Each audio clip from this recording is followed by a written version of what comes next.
राज्यामध्ये महाडीबीटी अंतर्गत बी बियाणे मोफत देण्याचा शासनाचा निर्णय आहे। महाडीबीटी अंतर्गत शेतकऱ्याकडून अर्ज मागवण्यात आले होते, परंतु अंबड तालुक्यामध्ये अर्ज पात्र झाल्यानंतर बियाण्यामध्ये मोठा घोटाळा असल्याचा आरोप येथील शेतकरी वर्गाने केलेला आहे। आपण बघू शकता। नमस्कार शेतकरी मित्रांनो, महाराष्ट्र शासनाच्या महाडीबीटी पोर्टलद्वारे 100% अनुदानित सोयाबीन या बियाणाचं वाटप आज अंबड कृषी विभागामार्फत श्री गोदावरी सीड्स या दुकानामार्फत चालू होते। त्या ठिकाणी ज्या शेतकऱ्यांना 75 किलो बियाणं मंजूर झालेलं आहे त्यांना फक्त 60 किलो बियाणं देण्यात येत होतं। ज्या शेतकऱ्यांना 22 किलो बियाणं मंजूर झालं होतं त्यांना दुकानदार क्लिअर सांगायचे की बाबा तुमचं बियाणं आलेलं नाही, तुम्हाला बियाणं मिळणार नाही। त्या संदर्भात आम्ही दुकानदाराशी बातचीत केली असता त्यांनी आम्हाला ओळीची उत्तरं दिली आणि त्याच्यानंतर आम्ही सखोल त्यांच्याबरोबर चौकशी केली असता त्या आरेरावीची भाषा त्यांनी चालू केली। मग आम्ही त्यानंतर तालुका अधिकारी श्री दंडे यांना कॉल केला की बाबा सर असं हे प्रकार इथे चालू आहे, ज्या 75 किलोच्या ऐवजी 60 किलो बियाणं देण्यात येत आहे आणि ज्यांना 22 किलो बियाणं मंजूर झालेलं आहे त्यांना सांगण्यात येतं की बाबा तुमचं बियाणं देऊ शकत नाही, आम्ही त्याकडे तेवढी बॅग आम्ही फोडून देऊ शकत नाही तुम्हाला।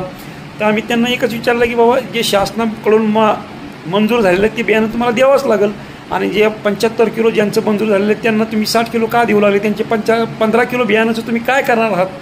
तर ते आम्हाला काही स्पष्ट उत्तर देत नव्हते। त्यामुळे आम्ही तालुका कृषी अधिकारी यांना कॉल करून बोलून घेतलं। मग सुरुवातीला तालुका कृषी अधिकारी आल्यानंतर त्यांनी एकदम दुकानदाराची बाजू घेऊन आमच्यावर रोब झाडण्याचं काम केलं। एकतर ते कुणी शेतकरी बोलू लागला सर असं तसं, तर त्यांना सर एकदमच टाईट भाषेत बोलू लागले, तुला काय कळतं चोप, याला काय कळतंय चोप, असं बोलू लागले। मग त्यांचं जे रूप होतं हे लोकांना आवडलं नाही, त्याच्या विरोधात लोकांनी मग आक्रमक भूमिका घेतली। मग ही गोष्ट श्री दंडे यांनी ओळखली की आता शेतकरी आक्रमक झालेली। त्यानंतर त्यांनी आपली एक वेळ मारून येण्यासाठी शेतकऱ्यांनी सांगितलं की नाही बाबा आज आम्ही तुम्हाला 60 किलो बियाणं देतोय, पण हे जे तुमचं 15 किलो बियाणं आहे आणखीन काही लोक राहिलेत बाबा ज्यांचं लाभार्थीमध्ये निवड झालेली नाही, असेच आम्ही परत लकी ड्रॉ करणार आहे आणि त्यांना हे 15 किलो बियाणं देऊ। तर आम्ही सांगितलं की बाबा सर हे लकी ड्रॉ करण्याचा अधिकार तुमच्याकडे आहे का? त्यावेळेस त्यांनी सांगितलं की हो आम्ही अशा प्रकारचा लकी ड्रॉ करू शकतोय आणि आम्ही लोकांना तसं बियाणं देऊ शकतो, पण ॲक्च्युअलमध्ये लकी ड्रॉ करण्याचा कुठलाही अधिकार स्थानिक तालुका कृषी कार्यालयाकडे किंवा अधिकाऱ्याकडे नाही। सर पहिल्याच दिवशी मोफत बियाणाच्या अनुदानाच्या बाबतीत तो बियाणं वाटपच्या बाबतीत गोंधळ उडाला, त्यावर आपली पहिली प्रतिक्रिया काय? आपल्या अंबड तालुक्यामध्ये राष्ट्रीय खाद्यतेल अभियानाअंतर्गत आपल्या तालुक्यासाठी 225 क्विंटलचं बियाण्याचं अलोकेशन झालेलं आहे। त्यानुसार एक 285 शेतकऱ्याची निवड झाली आहे। 70 शेतकऱ्याला मेसेज गेलेले आहेत।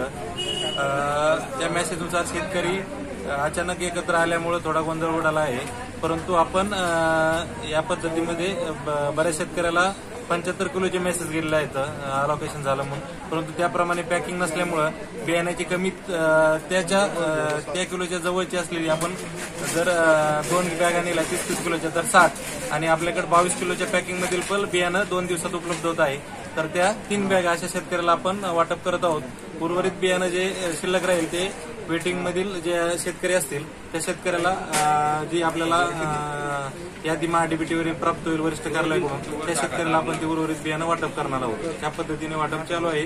आता बियाणाचं वाटप सुरळीत चालू आहे। आता सध्या बियाणाचे वाहन कोणते आणि पुढील यादी कधीपर्यंत येईल काय सांगता? आपल्याकडे 2 बियाण्याचे वाहन प्राप्त आहेत योजनेमध्ये। फुले दुर्वा म्हणून सध्या वाटप चालू आहे, त्याची पॅकिंग 30 किलो मध्ये आहे आणि येणारे वाहन PDKV आंबा म्हणून आहे ते 22 किलो पॅकिंग मध्ये उपलब्ध आहे। त्या पद्धतीने आपण वाटप करणं चालू आहे।